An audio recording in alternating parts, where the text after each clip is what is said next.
kale sogala okay tani waa Helen waa gabadh u dhalatay dalka Shiinaha inkasta oo aanay AfSoomaali aqoon haddana waxay isku dayaysaa inay dadka wax kaga iibiso kula hadasho Soomaali iyadoo meherada ku soo dhaweynaysa markay ka baxayaanna u sii mahadnaqaysa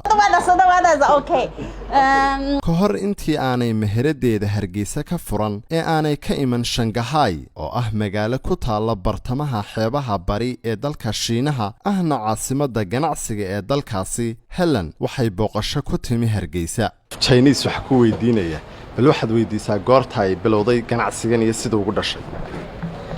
Chinese ku weydiinaya 他们问你什么时候开始这个生意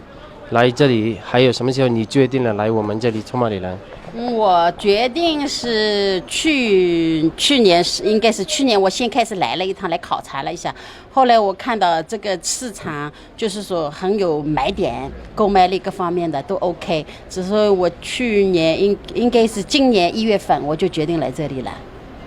明白 last year ayaan go'aansaday bay tiri inaan ayaan imiman waan eegay suuqa waxaan eegay markaa inaan anything that's la samayn karaayo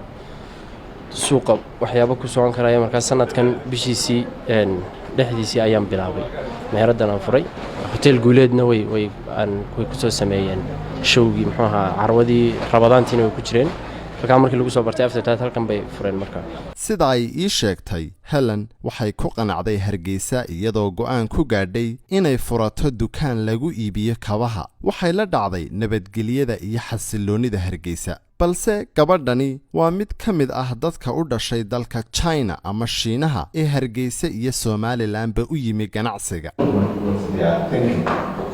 halkani waa mid ka mid ah meelaha ugu waaweyn ee ay dadka Shiinuhu ku leeyihiin Hargeysa Lawrence oo ka mid ah mas'uuliyiinta Som China Group ayaa noo sharaxaya qaybaha kala duwan ee halkani ka kooban tahay waa suuq weyn oo lagu gado qalabka dhismaha dharka kabaha iyadoo ay dhexdeeda ku yaalaan hoteelo iyo maqaaxiyo laga cunteeyo mar aan wax ka weydiinay imaatinkooda Somaliland iyo sida ay ugu soo dhiiradeen maalgashigooda ayuu noo sheegay sidan One of my friends asked me when I told them where are you I told them I'm in Africa in Somaliland oh Somaliland saaxiibaday baa I weydiiyay halkan joogo waxaan ku yiri Africa Somaliland Allah Soomaali aad bay khatar u tahay waan u sheegay inay sidaa ka duwan tahay waayo dadka maskaxdooda marka Soomaali ku soo dhaco dhibaato ayaa maskaxdooda ku soo dhacaysa waan u sheegay inay halkani nabad tahay waxaan ku yiri kaalaya Somaliland waxay idin dareemi doontaan sida ay dadku u yihiin kuwa wanaagsan oo saaxiibo ah dalkuna ammaan u yahay dadka Chinese-ka ah ayaa Hargeysa ka qabta shaqooyin dhowr ah bal haddaba dadka magaaladu siday u arkaan dadka Chinese-ka ah ee magaalada marba marka ka sii dambaysa ku soo badanaya waxaan u arkaa wax soo kordhinoon waayo adduunyada waxa jira wax diversity la yiraahdo diversity oo ka warqabna dadka kala duwan waxay keenaan ilbaxnimo iyo waxaan dadkeena aqoon inay ku soo kordhiyaan marka runtii joogitaanka dadka joogaan inaga waxay noo tahay faa'iido iyo wax soo kororsi iyo wax abuuritaan innovation cusub ay noo tahay mid ka mid ah shaqaalaha Soomaalida ah ee muddada la shaqaynayay dadka Shiinayska ah ayaanu weydiinay bal waxa ay ku kala duwan yihiin la shaqaynta Soomaalida iyo Chinese-ku kala duwan Chinese-ka aqoon buu ka faa'iideeyay Soomaalida aqoon marka aqoontoodu aad u sareysa ilaa intee baad la shaqaynaysay imka 3 sano la shaqaynay muddo 3 sano baad la shaqaynaysay marka ka war waxyaabaad ka korarsatay maxaa ka mid ah cilmi badan ma ka faa'iido wallahi aad u sareeya shaqaana aqoon baan imka bartay oo markii hore qarsoonay nimcaan oo muddo macmiil u ahaa dadkan Chinese-ka ah ayaanu weydiinay waxa uu kaga doorbiday Chinese-ka Soomaalida laba ugu muhiimsan aan qoran karo waan kaga doorbiday koob waxa ka balantii oo waqtigeeda laga soo baxayo rinjigii aad rabtay sidiisii lagu marinayo iyadoo laga selection gareynayo ka saxday gaariga modelkiisa ku soo tago laga tixraacayo labada qodob ugu muhiimsan wixii aad rabtay lagu qabanayo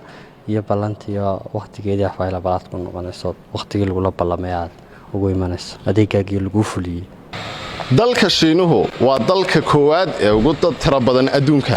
midka labaad ee ugu dhaqaalaha badan iyo ka afraad ee ugu weyn marka ay noqoto dhanka baaxadda dhulka dalka Shiinaha ayay saameyntiisu dunida aad ugu sii ballaaranaysaa taasoo dadka kale ee adduunkuna ay siyaabo badan uga falceliyeen qaar badan ayaa u arka Shiinaha khayr u soo kordhay oo wanaajin kara macaamilka dalalkooda halka qaar kalena ay ka aaminsan yihiin dal raba inuu gurto khayraadka dalalkooda faqiirka ah oo uu isagu maamulo siyaasadahooda Axmed Maxamuud Yuusuf telefishinka Saab Hargeysa